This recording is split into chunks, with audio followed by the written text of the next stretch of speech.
Halo teman, selamat datang di channel yang satu ini. Hehehe, channel ini adalah berisi cerita tentang alur Donghua yang keren. Penasaran? Yuk segera langsung markiden, mari kita dengar. Tapi sebelum itu, jangan lupa like dan subscribe-nya ya. Battle Through to Heaven.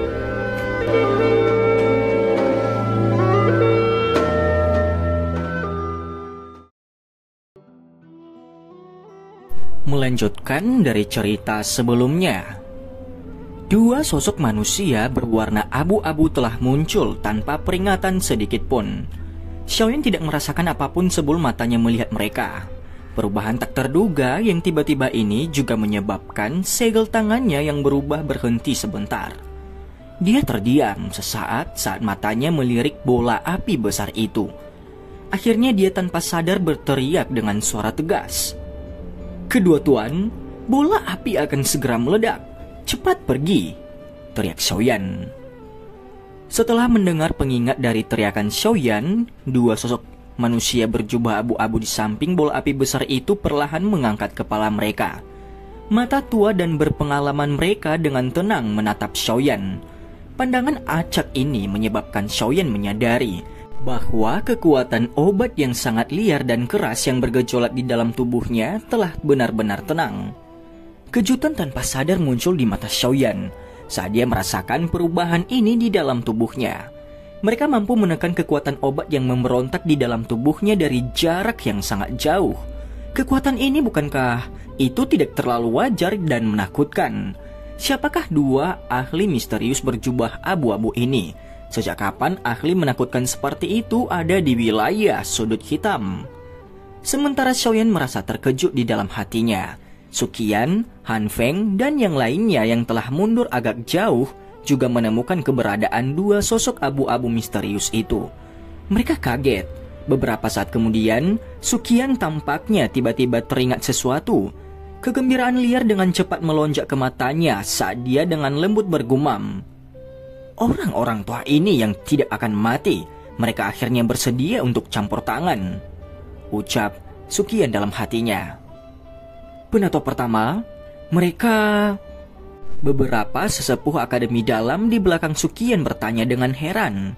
Meskipun mereka tidak merasakan kekuatan apapun dari tubuh kedua sosok misterius ini, mereka samar-samar bisa merasakan semacam tekanan yang tidak biasa yang menutupi hati dan jiwa mereka. "Itu adalah penjaga Akademi Jianan," Suqian perlahan berkata. "Namun, jika Akademi Jianan tidak dihadapkan pada situasi hidup dan mati, mereka tidak akan pernah campur tangan. Untungnya kali ini, jika tidak, Akademi dalam ini..." Beberapa ketakutan tanpa sadar muncul di wajah Suqian ketika dia berbicara. "Penjaga?" Mata dari banyak penatua akademi dalam berkedip saat mereka melihat kedua sosok abu-abu, sementara mereka bergumam pelan pada diri mereka sendiri. Kedua sosok abu-abu misterius itu tidak merespon sedikit pun pada banyak tatapan yang melesak dari segala arah. Mereka menarik pandangan mereka dari Xiaoyan. Setelah itu, mereka fokus pada bola api raksasa di depan mata mereka. Keterkejutan melintas di mata mereka yang seperti sumur tua yang tak berdaya saat mereka merasakan kekuatan destruktif yang terkandung di dalam bola api. Mereka bertukar pandang satu sama lain, dan dua pasang tangan keriput perlahan terulur dari lengan baju mereka. Setelah itu mereka perlahan membentuk segel aneh. Banyak riak spasial yang hebat tiba-tiba menyebar dari sekitar tubuh dua sosok abu-abu mengikuti tindakan mereka. Dengan riak, ruang di sekitar mereka menjadi sangat terdistorsi. Seolah-olah itu diisi dengan lipatan yang tak terhitung jumlahnya. Itu memberikan tampilan yang bengkok. Pemandangan seseorang secara langsung terdistorsi olehnya. Riak spasial menjadi semakin kuat. Pada akhirnya dua cahaya hitam gelap yang aneh perlahan muncul di sosok abu-abu. Segera dua jari yang keriput dengan lembut melayang di udara. Setelah itu, semua orang terkejut menemukan bahwa ruang tempat bola api besar itu berada tampak seolah-olah tiba-tiba robek oleh tangan besar yang tak terlihat itu. Retakan spasial besar diam-diam muncul. "Pergi!" Sebuah suara yang telah mengalami banyak perubahan kehidupan perlahan bergema di tempat itu saat angin yang menakutkan tiba-tiba muncul di langit. Segera itu dengan lembut mendorong bola api besar yang berisi kekuatan destruktif ke dalam celah spasial hitam tak berdasar. Suhu menakutkan di langit segera turun ketika sudut terakhir dari bola api besar itu memasuki celah spasial. Dua cahaya hitam pekat di jari kedua sosok abu-abu itu perlahan berkedip. Orang bisa melihat celah spasial yang sangat besar dengan cepat mulai menutup.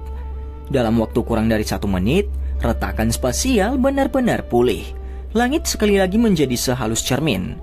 Setelah itu, dua sosok manusia itu akhirnya menghela nafas lega setelah melakukan ini. Meskipun mereka telah bergandengan tangan, memanipulasi kekuatan spasial dalam skala besar tidak semudah yang mereka bayangkan. Jika kekuatan bola api belum menyebabkan banyak retakan kecil muncul di luar angkasa, kemungkinan besar mereka akan kesulitan merobek garis besar untuk mengejar bola api itu. Meskipun ini masalahnya, tindakan mereka ini juga menyebabkan semua orang di langit menjadi terkejut. Merobek ruang hanya dengan mengangkat tangan mereka saja dan mengeluarkan bola api yang merusak ke dalamnya. Kekuatan tidak wajar dan menakutkan macam apa yang dibutuhkan seseorang untuk melakukan ini. Kemungkinan bahkan hantu iblis tanah tua akan mengalami kesulitan mencapai level ini. Siapakah dua sosok abu-abu misterius itu?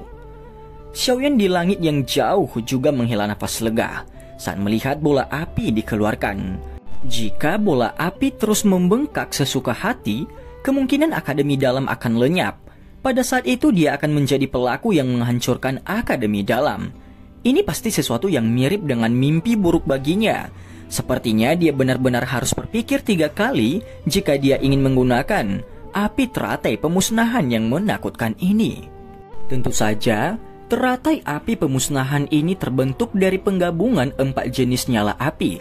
Saat ini setengah dari api transformasi kehidupan yang dia serap saat itu telah digunakan. Jika Xiaoyan tidak dapat menemukan pengganti lain di masa depan, dia hanya akan dapat menggunakannya sekali lagi.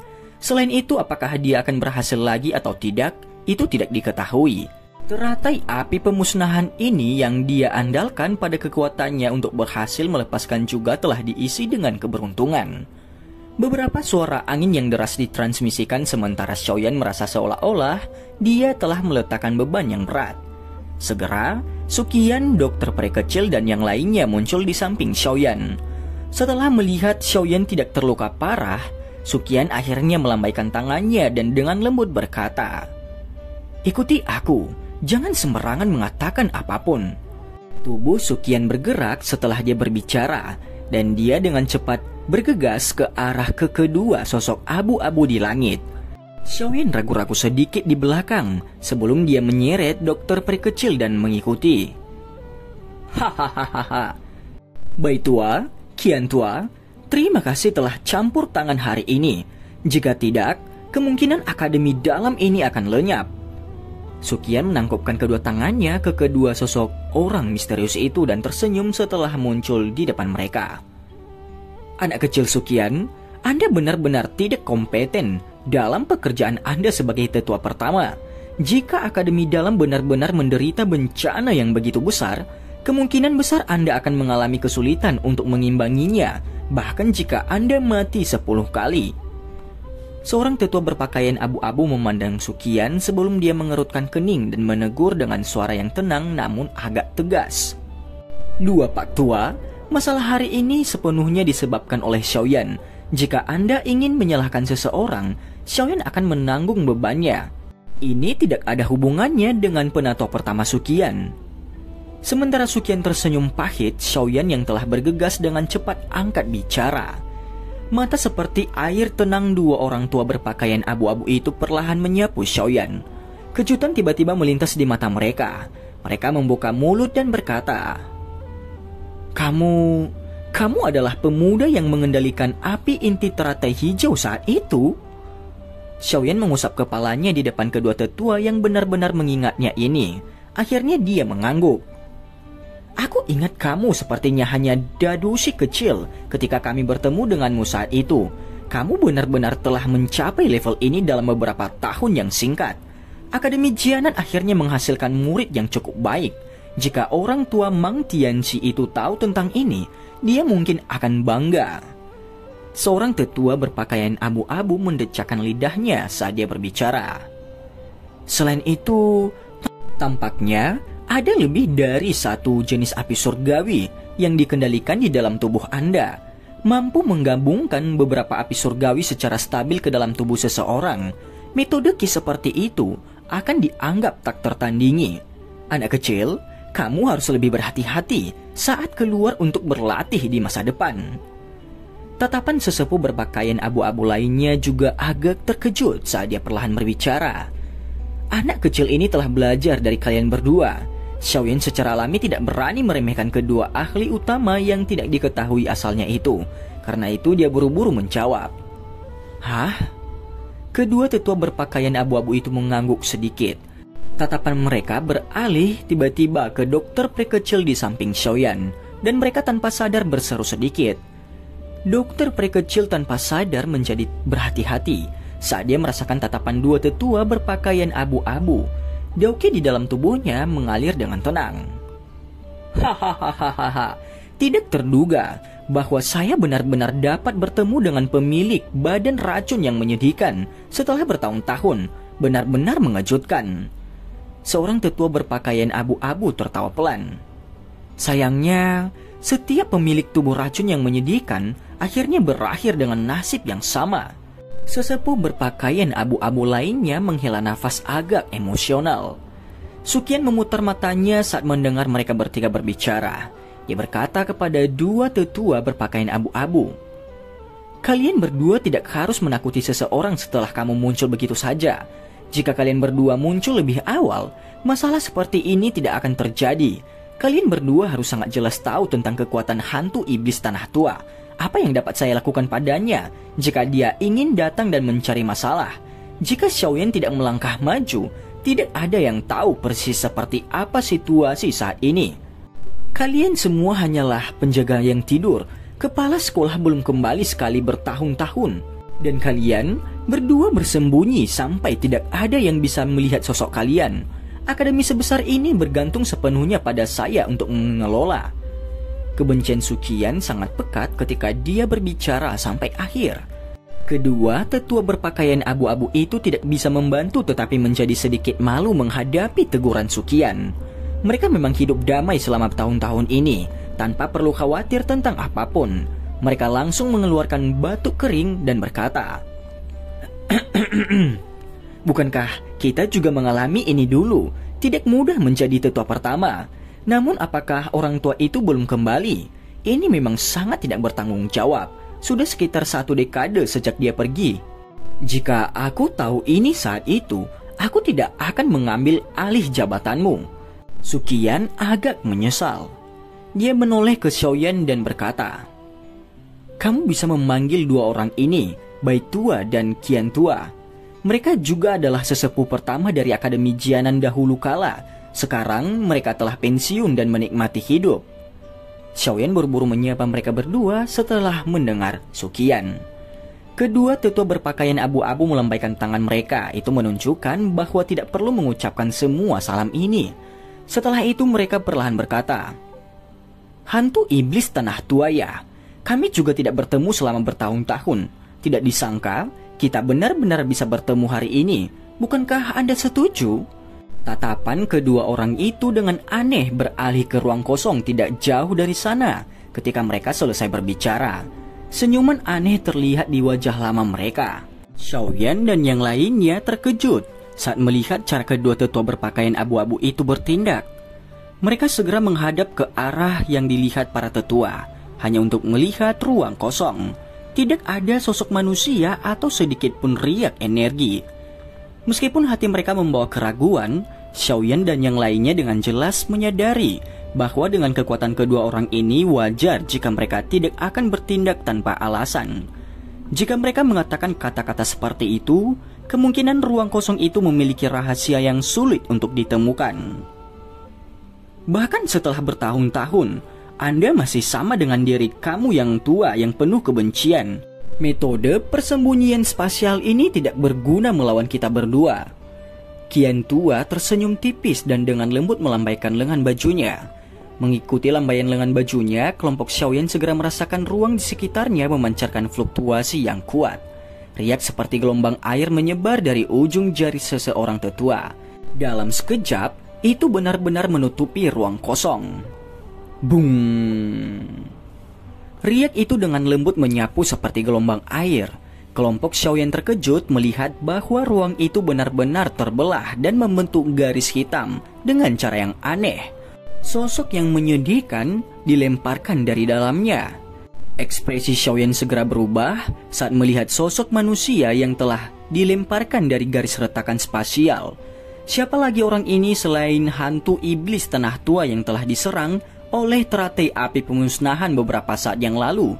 Dia benar-benar bisa selamat dari teratai api. Hantu tua ini benar-benar selamat. Wajah Suqian kaget saat dia berbicara dengan tidak percaya. Pada saat ini, hantu iblis tanah tua memang masih hidup. Namun pakaian di tubuhnya telah berubah total menjadi bubuk. Tubuhnya juga dipenuhi dengan luka bakar yang sangat jelek dan menjijikan. Itu menyebabkan seluruh tubuhnya tidak memiliki daging yang baik. Darah segar berwarna merah cerah telah mengeras di sekujur tubuhnya. Itu menyebabkan seluruh tubuhnya tampak seolah-olah dia telah dikuliti dan digulung dalam panci berisi minyak panas. Penampilannya sangat menakutkan. Wajah aslinya yang seperti tengkorak bahkan lebih menakutkan sekarang. Seseorang hampir gagal membedakan matanya dari hidungnya. Jelas, hantu iblis tanah tua mungkin selamat dari api teratai pemusnahan Xiaoyan dengan beberapa taktik. Tapi, harganya terlalu mahal. Hantu iblis tanah tua yang baru saja keluar melototi Xiaoyan dengan tatapan yang sangat kejam. Ketika matanya menyapu kedua tetua berpakaian abu-abu, bagaimanapun tubuh telanjangnya segera bergetar. Ketakutan yang sulit disembunyikan muncul di dalam nada sinisnya. Baili, Qianmu, tidak disangka kalian berdua masih hidup, ucap hantu iblis tanah tua. Bai tua dan Qian tua menggunakan tatapan menyedihkan melihat hantu iblis tanah tua yang telah berubah menjadi tingkah laku yang bukan manusia atau hantu. Mereka tersenyum tipis dan berkata, "Bahkan hantu tua sepertimu masih hidup, bagaimana kita bisa mati?" Wajah hantu iblis tanah tua bergerak sedikit saat hatinya menjadi lebih gelap dan lebih serius. Munculnya kedua orang tua ini hari ini telah menyebabkan rencananya gagal total. Dengan kekuatannya dia akan sangat tegang hanya berurusan dengan salah satu dari mereka saja, apalagi keduanya. Selain itu, masih ada Suqian dan yang lainnya terlihat jahat dari samping. Sepertinya situasi hari ini sangat buruk. Bai tua, Qian tua, kamu tidak bisa membiarkan orang tua ini pergi. Tahun-tahun ini cukup banyak siswa dari Akademi Jianan kita telah dirugikan oleh lembah api iblis. Jika kalian melepaskannya hari ini, dia pasti akan menjadi momok besar di masa depan. Kilatan dingin melintas di mata Suqian dan nadanya dipenuhi dengan niat membunuh. Mata Qian tua dan Bai tua menyipit saat mereka mendengar ini. Ada sedikit emosi di wajah tua mereka. Yang mereka lakukan hanyalah mengangguk dengan acuh tak acuh. Mereka dengan jelas tahu ancaman seperti apa yang dimiliki musuh yang telah mencapai bintang 7 Douzong terhadap Akademi Jianan. Seseorang harus menghilangkan ancaman dari akarnya. Ini secara alami adalah sesuatu yang dipahami dengan jelas oleh kedua orang yang sangat tua dan berpengalaman ini. Pada level mereka perlu sering melakukan retreat untuk menerobos ke kelas Douzun. Kadang-kadang, mereka akan melakukan retreat untuk waktu yang sangat lama sekaligus. Selama periode waktu seperti itu, mereka akan kesulitan merasakan apapun yang telah terjadi pada Akademi Jianan. Jika energi api teratai pemusnahan tidak terlalu menakutkan kali ini, kemungkinan akan sulit untuk membangunkan mereka dari retreatnya. Namun meski kali ini beruntung, sulit untuk memprediksi apa yang akan terjadi di lain waktu. Mata hantu iblis tanah tua segera menyusut sedikit setelah merasakan niat membunuh yang samar-samar yang tersisa di sekitar tubuh Qian tua dan Bai tua. Dari saat mereka bertemu, yang pertama tahu bahwa kekuatan kedua orang tua ini pasti lebih kuat darinya. Selain itu, dia saat ini terluka cukup parah dan sulit baginya untuk melepaskan kekuatan puncaknya. Jika keduanya menyerangnya, kemungkinan dia benar-benar akan kehilangan nyawanya di tempat ini hari ini. Pikiran ini berlama-lama seperti kilat di hati hantu iblis tanah tua. Sesaat kemudian, matanya langsung menjadi dingin. Sebelum menunggu Kian Tua dan Bai Tua menyerang, dia dengan kasar meninju dadanya. Seteguk darah segar diludahkan dan tersebar sebelum menutupi tubuhnya. Setelah tubuhnya ditutupi oleh kabut darah, ruang di sekitar tubuh hantu iblis tanah tua dengan cepat menjadi terdistorsi. Dia akan kabur, hentikan dia. Perubahan tak terduga ini terjadi dalam sepersekian detik. Pada saat semua orang pulih, tubuh hantu iblis tanah tua telah dibungkus oleh kabut darah. Sukian buru-buru berteriak saat menemukan maksud dari hantu iblis tanah tua itu. Bung! Gugusan kabut darah meledak dengan suara ledakan setelah suara Sukian terdengar. Ruang menjadi terdistorsi dan tubuh hantu iblis tanah tua menghilang begitu saja. Ekspresi kelompok Xiaoyan sedikit berubah setelah melihat hilangnya hantu iblis tanah tua. Mereka telah berhasil memaksa orang tua itu menjadi seperti itu hari ini setelah banyak mengalami kesulitan. Jika dia diizinkan melarikan diri, memulihkan kesehatan dan kembali lagi itu pasti akan menjadi masalah yang sangat besar bagi Akademi Jianan dan Xiaoyan. Bai Tua, Kian Tua, cepat kejar, jangan biarkan orang itu kabur. Sukian hanya bisa dengan cemas mendesak Bai Tua dan Kian Tua dalam kondisinya yang tidak tenang. Hahaha, tidak perlu panik, orang tua ini tidak akan bisa melarikan diri. Kian Tua sedikit tersenyum, matanya segera beralih ke Bai Tua saat dia berkata, "Mengapa kamu tidak melakukannya kali ini?" Ucap Kian Tua. Itu masih teknik melarikan diri darah spasial yang sama. Bai Tua mengangguk, suaranya yang serak mengandung ejekan saat dia perlahan berkata, "Sudah bertahun-tahun, namun kamu masih di level bintang 7 Douzong. Hari ini, saya akan menjadi orang yang menyelesaikan beberapa dendam di masa lalu." Tubuh Bai Tua bergerak dengan lembut setelah suaranya terdengar. Dia tampaknya telah berteleportasi saat diam-diam muncul beberapa ratus meter jauhnya. Dengan beberapa kilatan seperti itu, dia menghilang dari pandangan kelompok Xiaoyan. Xiaoyan tanpa sadar menyeka keringat dinginnya saat dia melihat kecepatan Bai Tua yang menakutkan itu. Dia bergumam, "Apakah ini kecepatan seorang elit Douzun?" Setelah melihat taktik mengejutkan dari Kian Tua dan Bai Tua sebelumnya dengan matanya sendiri, Xiaoyan secara alami memperlakukan mereka sebagai ahli dari kelas Douzun. "Douzun? Anda benar-benar melebih-lebihkan kami. Dua orang tua ini, kami hanya tahu bagaimana menggunakan kekuatan spasial yang dangkal. Kami masih memiliki celah yang cukup besar jika dibandingkan dengan Douzun asli." Kian Tua tanpa sadar tertawa saat mendengar gumaman Xiaoyan. Xiaoyan langsung kaget saat mendengar ini. Dia berkata dengan terkejut, "Seseorang tidak bisa disebut sebagai Douzun elit bahkan pada level ini?" Ucap Xiaoyan dengan terkejut. "Bai Tua dan aku hanya bisa dianggap memiliki kekuatan bintang 9 Douzong. Meskipun hanya ada satu perbedaan bintang dengan kekuatan Douzun, celah inilah yang menyebabkan kita menghabiskan beberapa dekade tanpa berhasil menerobos. Kita bahkan mungkin tidak memiliki harapan untuk menerobos dalam hidup kita." Kian Tua menghela nafas dengan lembut dan perlahan menjelaskan. Xiaoyan diam. Meskipun dia telah menghabiskan tenaga yang tak terbayangkan dibandingkan dengan orang biasa selama perjalanan pelatihannya, perjalanannya masih bisa dianggap berlayar mulus. Perasaan di mana seseorang bahkan tidak bisa maju 1 inci pun selama beberapa dekade adalah sesuatu yang tidak pernah dia alami, dan dia tidak ingin mengalami itu.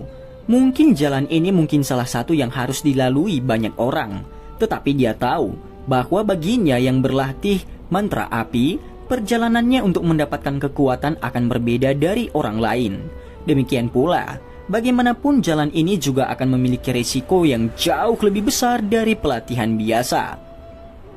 Mengingat kondisi hantu iblis tanah tua saat ini, dia tidak akan bisa melarikan diri dari Bai Tua. Selain itu, mereka berdua juga memiliki beberapa dendam saat itu secara kebetulan bisa mereka selesaikan hari ini. Oleh karena itu, kalian semua tidak perlu khawatir di masa depan. Selain itu, kami berdua tidak bisa tinggal lama. Kita perlu sekali lagi melakukan retreat setelah semuanya beres. Masalah Akademi Jianan masih akan diserahkan padamu." Kian Tua menoleh, menatap Sukian dan berbicara dengan lemah. Sukian mengangguk sedikit. Setelah itu dia mengirim beberapa sesepuh akademi dalam untuk menenangkan banyak siswa akademi dalam. Memanfaatkan waktu luang ini, tatapan Xiaoyan menyapu ke sekeliling. Hatinya tanpa sadar sedikit tenggelam. Han Feng yang licik telah memimpin orang-orang untuk melarikan diri saat dia melihat Qian Tua dan Bai Tua muncul. Bajingan itu melarikan diri dengan cepat. Xiaoyan dengan lembut mengutuk. Dia awalnya bermaksud untuk menangkap orang ini dan melihat apakah dia bisa mendapatkan beberapa informasi mengenai Hall of Soul dan tempat di mana Yao Lao dipenjara. Lupakan saja, masih ada peluang di masa depan. Bagaimana cederamu? Dokter peri kecil di sisinya menghiburnya sebelum bertanya dengan cemberut. Aura Xiaoyan saat ini sangat tidak stabil, apalagi ekspresinya juga putih pucat. Jelas tampilan yang disebut api teratai pemusnahan sebelumnya telah menghasilkan serangan balik. Saya masih baik-baik saja dan akan dapat pulih sepenuhnya setelah pemulihan beberapa saat. Di sisi lain, sebelumnya kamu harus melepaskan tubuh racun yang menyedihkan. Xiaoyan melambaikan tangannya menyekat sisa darah di sudut mulutnya dan menghela nafas. Dokter peri kecil dengan lembut membelah rambut seputih salju di depan dahinya dan tersenyum sedikit. Dia tidak mengatakan apapun. Kamu bisa yakin bahwa setelah kita menemukan bahan yang terakhir, kamu akan bisa bebas darinya. Xiaoyan hanya bisa berbicara tanpa daya setelah melihat sikapnya yang tidak berkomitmen. Dokter peri kecil mengangguk sedikit. Dia segera berbicara dengan suara lembut. Kekuatan kedua tetua ini sangat kuat. Aku ingin tahu apakah mereka mampu menyelesaikan bintik racun iblis di tubuhmu. Hati Xiaoyan langsung berdebar kencang saat mendengar ini. Tujuan awalnya datang ke Akademi Jianan adalah untuk menanyakan tentang kepala sekolah misterius dan beberapa orang yang sangat kuat yang tersembunyi di dalam Akademi Jianan. Sekarang dia tidak menemukan kepala sekolah, namun kedua penjaga akademi ini telah menjadi harapan terbesarnya. Selain itu, dari berbagai teknik yang keduanya telah tunjukkan sebelumnya, mereka mungkin benar-benar dapat membatalkan bintik racun iblis di dalam tubuhnya. Dan cerita pun bersambung. Terima kasih telah mendengarkan Mimin sampai akhir ya. Dan jangan lupa nantikan cerita selanjutnya.